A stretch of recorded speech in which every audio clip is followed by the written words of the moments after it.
is Eric Lewis, and I did my research paper on keeping physical education and the arts in schools. And basically, I looked up a bunch of research on the effects of the physical education and arts on children, how it affects them mentally, physically, and then I looked into why schools are taking it out of the curriculum and what we can do to change that.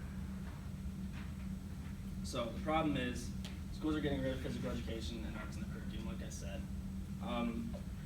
This means, 3.8% of elementary schools, 7.9% of middle schools, and 2.1% of high schools offer physical education daily for an entire year.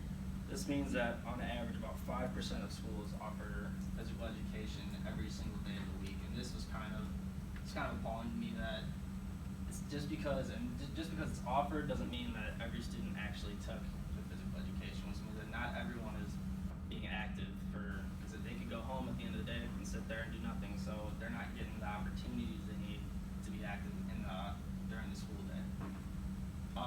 When room is needed for core classes, physical education, music, and arts are pushed to the side, and this is the major problem. So reasons that this happens is funding. There's not enough money, so when there's not enough money, you're going to cut the PE teachers, you're going to cut the arts, the music, because this is seen as, I don't know how to say it, but it's kind of seen as not as important, and which is completely wrong. And unfortunately, not many people see it like this. 40% of the nation's 16,000 school districts have either modified, deleted, or are considering deleting recess. Now, recess may not seem like a very important part of the school day, but it really is, because we need free time. Have you ever tried, I'm sure you guys have it, if you've tried to ever keep the attention of any kid, a younger kid, even for 10 minutes, it's hard. So imagine keeping the attention of a kid, a younger kid, all day without giving them any breaks, any recess. And the thing is, their school is trying to get rid of not only high school recess, older middle school recess, but third grade, fourth grade, they're taking recess away. How can you say you have to sit through, how can you say to a third grader, you have to sit all day and not move pretty much, do your math, do your science, do all the core classes, and not have any time to just be a kid and relax and take your mind off the school. But there are places that are doing the exact opposite, and these places show very positive results, and I think in America we need to take the time to see this and try to change it for us. So students in Finland take 15-minute breaks after every 45 minutes of class time. And this is crazy to me, but I was thinking about it. If I had 15 minutes in between every 45 minutes of class, think about how much better you're gonna be when you get into class. You have 15 minutes of break, you get to class, and you're ready to learn because you've had time to relax and think about other things, just get your mind off the day. You're gonna sit down and be like, all right, I've had time to relax, let's do what we need to do. Let's get done our math and our science. And the thing is, in Finland, they rank the highest in test scores for language, math, and science.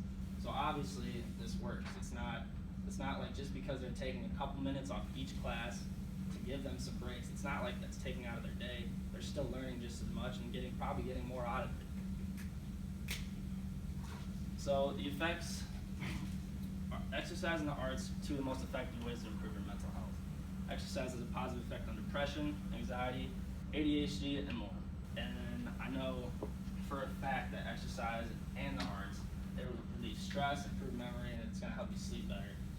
Two things that I do when I'm stressed out and I just need a break is I'll go run, I'll go shoot some hoops, I'll go work out, and I'll listen to music. Those are the two things that I do to keep my mind off of the stress, everyday things in life that just stress me out. And then, I think I said this in my last presentation, when you're physically active and when you're just less stressed, you have an enormous sense of well-being. You just feel better about everything that you do. The arts are a great way to relax and explore your mind in ways that you don't normally do. Everyday things that you just do every day, you're so used to it. The arts are different.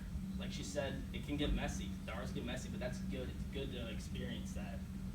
Art and music in school is essential for the minds of the young students. It helps them be creative and get away from the stress of the core classes. And it helps them find talents that they may not know that they had.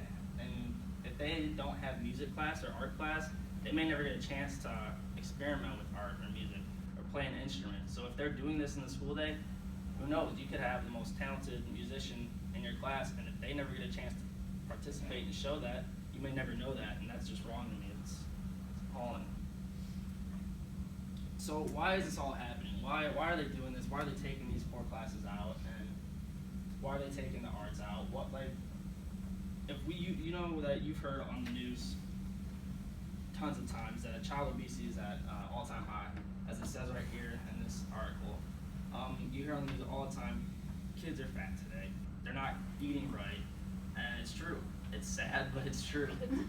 It's sad, but it's true. In the elementary school I work at, I see it every single day. These kids are unmotivated. They eat terrible. Tell me about what they eat. It's just sad to me. And as a physical educator, it really gets to me when I see this, because there's so many kids and the parents don't help. So as teachers, it should be our job to make sure that they're healthy and active members of society. And if you take away the arts and if you take away the physical education classes, it's just unfair to the students. They're not getting the chances that they deserve to be healthy. And honestly, it's ethically wrong. To me, it's just wrong. So as a physical educator, providing students with the skills they need to be an active, healthy member of society for years to come is what I focus each and every day on to do. Because at the end of the day, you gotta care about your students. And if you don't, then you're not gonna be a good teacher, in my opinion. And if you can provide them with the skills they need to be successful in life, that's what's most important.